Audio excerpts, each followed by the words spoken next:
On the news, Tinubu directs military personnel in Rivers to join rescue efforts following helicopter crash. Reps panel indicts former aviation minister Hadi Sirika over sale of helicopters. And CAF awards 3 points and 3 goals to Nigeria, finds Libya for botched AFCON qualifier.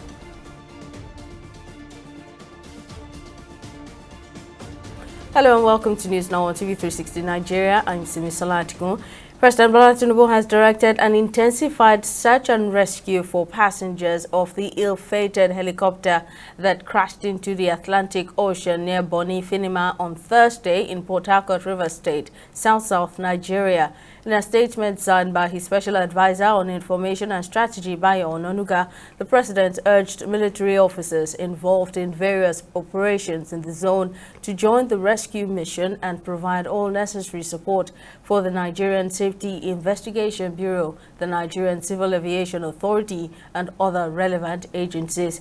The helicopter, a 5N-BQG registered aircraft operated by East Winds Aviation, was transporting contract staff of 6 and 2 crew members to the NNPC Limited's facility when the incident occurred.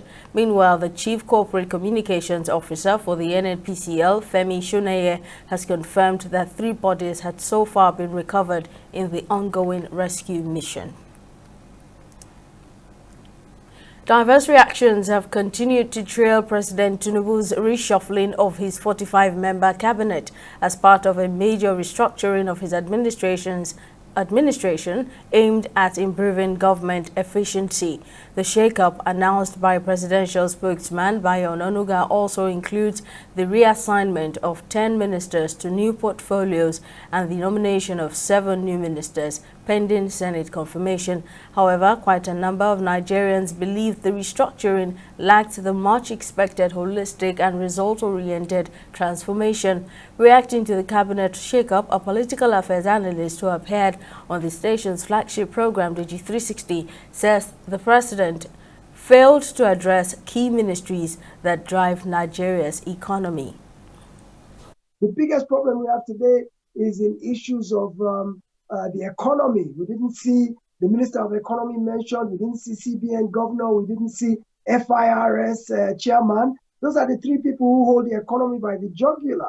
And all 3 of them are still in place after a year and a half of not being able to address our economic woes. Then I didn't see anything with the Minister of Agriculture. Food security is part of our problem. There's issues of fuel and energy. I didn't see anything said about Heineken Nopobiri, the Minister of State for Petroleum. So I'm not really sure. This looks more political to me. It looks for political expediency because the entire country was up in arms that there should be a shake-up. So it looks like just pandering to political will to just kind of satisfy the people that, okay, I've shaken off the cabinet and I've reshuffled. But I didn't really see any substance to the 5 people who were removed. It was like a reshuffle with a whimper. I didn't really get any sense of any substantive change. And as a result, I don't expect to see much improvement by way of performance going forward. Debates in the Senate over the week intensified over proposed funding sources for the newly established zonal development commissions as senators reviewed a report by the Committee on Special Duties. The report, presented by Committee Chairman Senator Shehu Lawan, focused on 3 bills: the South-South Development Commission Establishment Bill 2024, the Northwest Development Commission Act Amendment Bill 2024, and the Southeast Development Commission Act Amendment Bill 2024. Lawmakers expressed concerns over a proposal to allocate 15% of statutory revenues from member states to fund these commissions, warning that it could spur legal conflicts between federal and state government. After the bills were passed, Senate President Godswill Akpabio explained that the creation of these zonal development commissions and the related funding adjustments are essential steps towards strengthening the newly established Ministry of Regional Development. That the intent and purport of the bill are well structured and strategically streamlined for the socio-economic development of the South-South geopolitical zone of this country.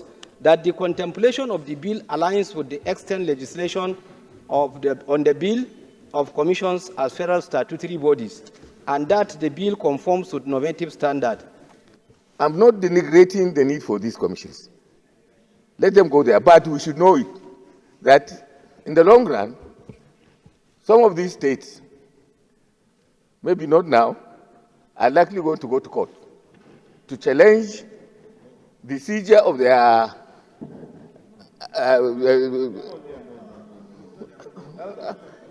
money. What is being said here is that the equivalence of money going to each state, 15% or will now be put together. Not the money itself. The equivalent of that money will now, excuse me, then that template will be used in appropriation you do here, and the president, when bringing the bill for appropriation bill every year, you put that in the appropriation bill, and then you pass it here from Consolidated Revenue Fund, not from the president account. Diligent and elegant passage of the South-South Development Commission Act and the amendment of the various provisions contained in the Northwest Development Commission, particularly the provision allowing for geopolitical representation in the Northwest Development Commission, and also the funding of the various North-Southeast Development Commission, and then the deleting and removal of taxable burden on oil companies or mining companies that would have tended to discourage investment or inhibit investment, and then passing laws today that will stand the test of time. Meanwhile, the House of Representatives Committee on Public Assets has indicted a former Minister of Aviation, Hadi Sirika, for allegedly aiding the illegal sale of 2 helicopters by the Nigerian College of Aviation Technology, Zaria. This is as the committee, chaired by the member representing Shomolu Federal Constituency, Lagos State, Ademorin Kuye, urged the Inspector General of Police, Kayode Egbetokun, to invite Sirika and the buyers of the helicopters for questioning and possible prosecution. These recommendations are, among others, are contained in a report submitted to the House by the committee during plenary. The committee's mandate is to recover assets valued at trillions of naira and moribund public assets within and outside Nigeria, and to unravel the reasons behind the hurried sale of the 2 helicopters without the approval of the Federal Executive Council just days before the end of the Muhammadu Buhari-led government in 2023. In Kano, the chairman of the State Independent Electoral Commission, Kansiek Lawal Malumfashi, has expressed satisfaction with the ongoing local government elections. Speaking to journalists at the Commission's headquarters on Saturday, Malumfashi cited smooth and orderly operations across all the 44 local government areas without any political violence. The chairman added that all efforts put in place by the Commission to ensure a smooth election had paid off, especially without any major incident across the state. In a proactive public health move, the Lagos State government has launched a free week-long screening campaign targeting hypertension and diabetes, aimed at reaching 800,000 residents across the state. Speaking at a press conference over the weekend to launch the initiative, the Lagos State Commissioner for Health, Akin Abayomi, described it as part of the Nigerian Governors Forum's 10 million project aimed at combating these often undetected and deadly diseases in the state. TV 360's Oge Kwekwe completes the report. Statistics shared by the Lagos State Health Commissioner revealed that approximately 30% of the population in Lagos State live with hypertension, with over 6 million unaware of their conditions. Additionally, obesity affects 3.48 million, while diabetes impacts another 1.73 million. half of whom are undiagnosed. These health issues, compounded by rising sedentary lifestyles and unhealthy diets, represent major public health concerns. Abayomi says the project's 10 million Know Your Numbers campaign, set to run from Monday, October 28th to Sunday, November 3rd, 2024, across Lagos State, is expected to have significant public health benefits for residents. We're going to provide free testing and consultation across our 300 primary healthcare facilities and our 30 general hospitals. So take advantage of it. And in front of us here, sitting amongst us, are the permanent secretaries of the district primary healthcare facilities, and they and their staff will be monitoring that Mr. Governor's instruction, and by extension Mr. President, through the chairman of the Nigerian Governors Forum, who this mandate is coming down to us because we want to start to promote a healthy lifestyle amongst our citizens, avoiding these serious conditions. In her remarks, the special advisor to the governor on health expressed concerns about the tendency for individuals to overlook free health services due to a lack of awareness. It's one thing to offer something free, it's another thing for the person to come and get it. And hopefully we're going to do it again.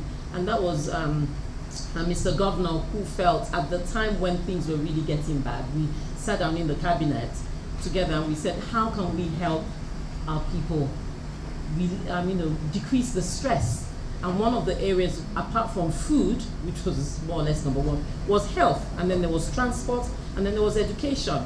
So the government can do as much as they can do, but the rest is up to us. And this is the beginning of the strategy. By letting Lagosians know through the fourth realm of the estate. And this is your responsibility now to help government to transmit this information accurately. The Lagos State government urges residents to prioritize early diagnosis and health management, which can significantly reduce the risk associated with life-threatening conditions. Ogechukwu Kekwe, TV 360, Lagos. The Nigerian Army Ordnance Corps has organized a valedictory parade for 5 retired generals of the Nigerian Army, marking their formal disengagement from active service after their 34 years. The officers bade the Army farewell at the headquarters of the NAOC Abati Barracks, Surulere, Lagos. Speaking on behalf of the retired generals, the reviewing officer, Major General Omotomilola Akintade, expressed gratitude for the opportunity to serve the nation and acknowledged the challenges faced during their time of service. I must say that it has been a very good journey so far, and we are very happy today that we are retiring peacefully. Some of our friends couldn't make it for one reason or the other. During service, we lost some in operations, and some too due to normal causes. But we thank God that after 35 years, we're here, hale and hearty. We are very grateful to the Nigerian Army, to the President, Commander-in-Chief of the Nigerian Armed Forces, President Bola Ahmed Tinubu. And we, as retired officers, we may be retired, but in our terms and conditions of service, we can also be called back at any time or called upon to give advice where necessary. I think in a nutshell, it has been a very good experience for us, and we are really very grateful to the Nigerian Army. My word of advice for those that were leaving behind is that they should be focused and be loyal to the federal government and to the president of the nation, and they should abide by the oath of allegiance that they took to defend the territorial integrity. It's time for a short break, but coming up on News Now, 3 persons dead after light planes collide in Australia. Stay with us for details. We'll be back shortly.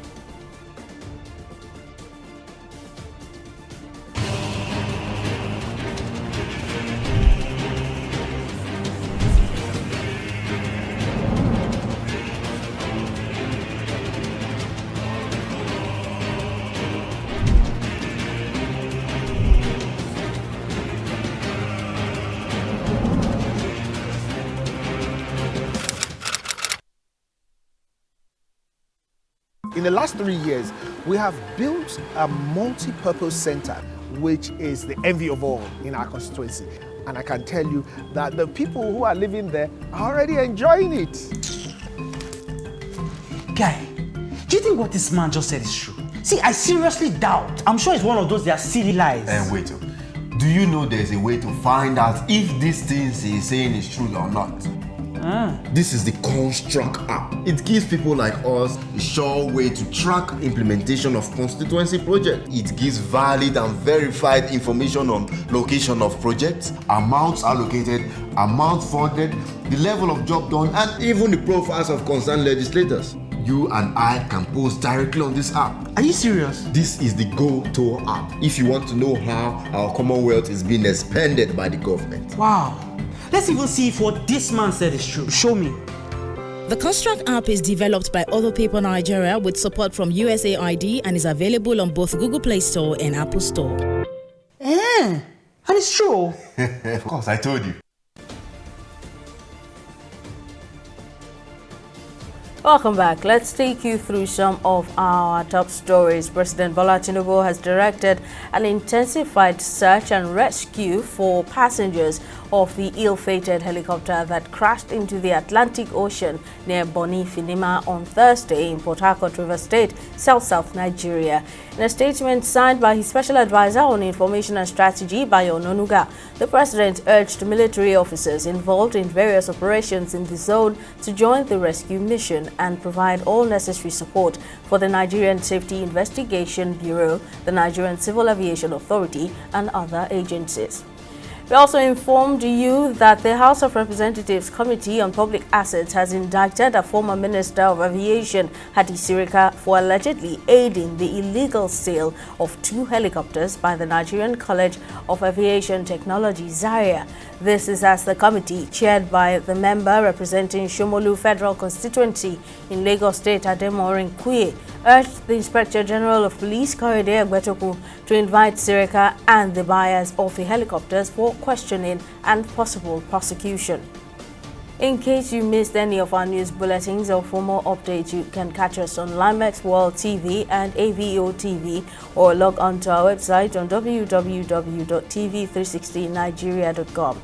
You can also follow us on our social media platforms on Twitter, Instagram, and YouTube at TV360 Nigeria, or download our mobile app on Google Play Store, Huawei App Gallery, and Apple Store. On Facebook, we're at TV360 Online.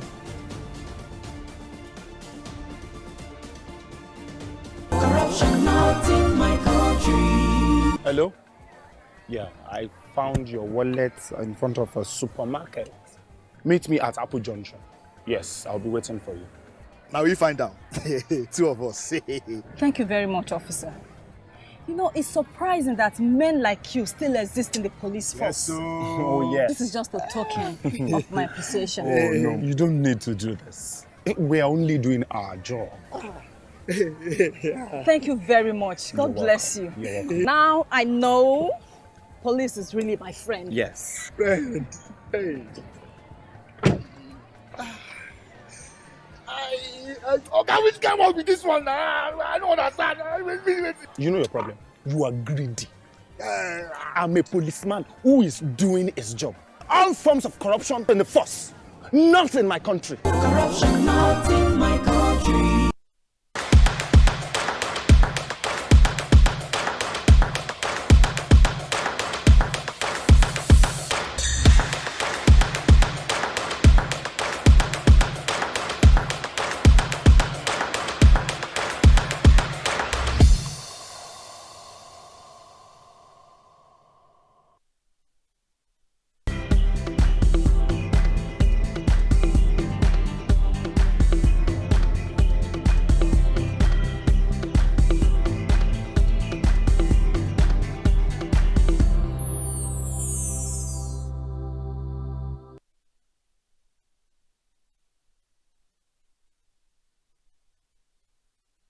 On business, the International Monetary Fund (IMF) says it has not received any funding request from Nigeria amid speculations that the government was contemplating going to the IMF for financing.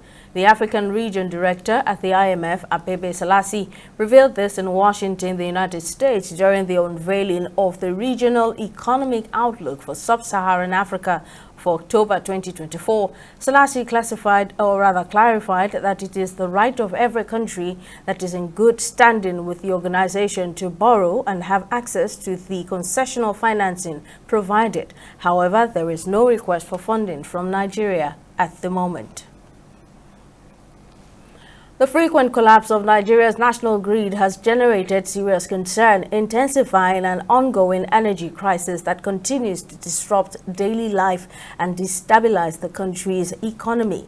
For context, the national grid has collapsed 162 times in the last 11 years. That's according to the Association of Power Generating Companies. In 2024 alone, the grid has failed 8 times, with 3 incidents occurring in just 1 week and blackouts reported in several states across the country. Reacting to this development on the station's flagship program, the executive director, NEPA Wahala NG Emeka Ojoko, blamed Nigeria's infrastructure deficit in the power sector, as well as other isolated cases of sabotage. Yes, it's worrisome, because what it simply speaks about is that our infrastructure for transmission and distribution of electricity has not yet been revamped over the years. Okay, that's the reason for this frequent disruptions in power supply. Whenever there is a grid imbalance, just like a circuit breaker in your house, if there's a power surge, the circuit breaker is meant to trip off everything in your house so that there's no damage. So the grid is meant to shut itself down whenever there's an imbalance in the grid, so that there is no damage to the entire network. Okay, and these imbalances are caused typically by aged, dilapidated equipment. Okay, the discos have not really fulfilled their contractual obligations to inject capital to boost their distribution infrastructure. So with this aged equipment that we are using, we'll find that these collapses will occur more and more, except there is an upgrade in our distribution and transmission infrastructure. The more frequent occurrences are the ones that happen when there's an imbalance in the grid and the system just shuts itself down naturally. Okay, if you check the percentage of sabotage-induced shutdown collapses, it will maybe be like 5% of the figures that you threw out earlier.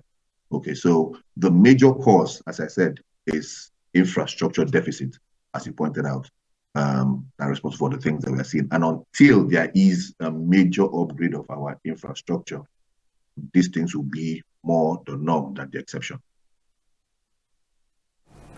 On the foreign scene, 3 men have died after 2 light planes collided mid-air and crashed into a forested area in southwest Sydney, Australia on Saturday. 1 plane burst into flames on impact.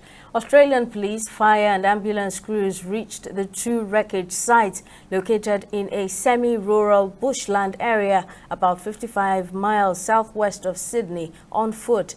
Police acting superintendent in New South Wales confirmed that a Cessna 182 carrying 2 people collided with an ultra-light aircraft from a nearby airfield carrying 1 person. Further details of the victims have not been disclosed. The Australian Transport Safety Bureau says the cause of the crash will be investigated.